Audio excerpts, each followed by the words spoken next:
जय श्रीराम मंडळी. आज काय एकदम सकाळी उठल्या मी माझा टॉप क्लास आवरते आणि डायरेक्ट निघते बरं का आपल्या क्लासच्या दिशेने.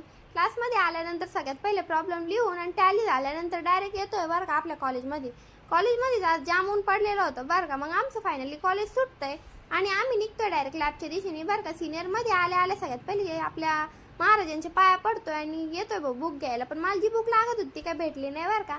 मग निराश होऊन आम्ही निघतोय डायरेक्ट आपल्या ज्युनियरच्या दिशेने बरं का. या पोरीने ना बघा माझ्या नावाची खोटी सिग्नेचर करून टाकली बरं. मग आम्ही निघतो डायरेक्ट घरी यायला. आणि घरी आल्यानंतर आलेला होता भाऊ आपला कृष्णा. त्या कृष्णाची हात धुण्याची पद्धत कोणती ती मला आत्तापर्यंत समजली नाही बरं का. मग आम्हाला खेळायचं होतं जेंगा. पण ते जेंगा खेळता यांच्या काय मनात आलं त्यांनी बनवून टाकला बरं का माझ्या नावाचा यन. पण त्या पिस्तुलाने असा बनवला की ते पूर्ण यन पडला सुद्धा नाही बरं का. मग आम्ही येतोय मंदिराकडे आणि ते दिसते आम्हाला सरडावर. मग आमच्या खेळण्याच्या नादात त्या पिस्तुलाची वॉच आणि माझ्या भावाचा डायरेक्ट हातच तुटतोय बरं का. मग आम्ही देवपूजा वगैरे करतोय आणि आज होता रियांचा बड्डे. मग येतोय बड्डेला.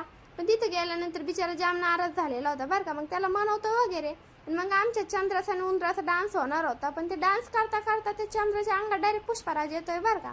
या प्रकारे जातोय आमचा दिवस. आता इथपर्यंत आलाय तर फॉलो पण करून टाका. धन्यवाद.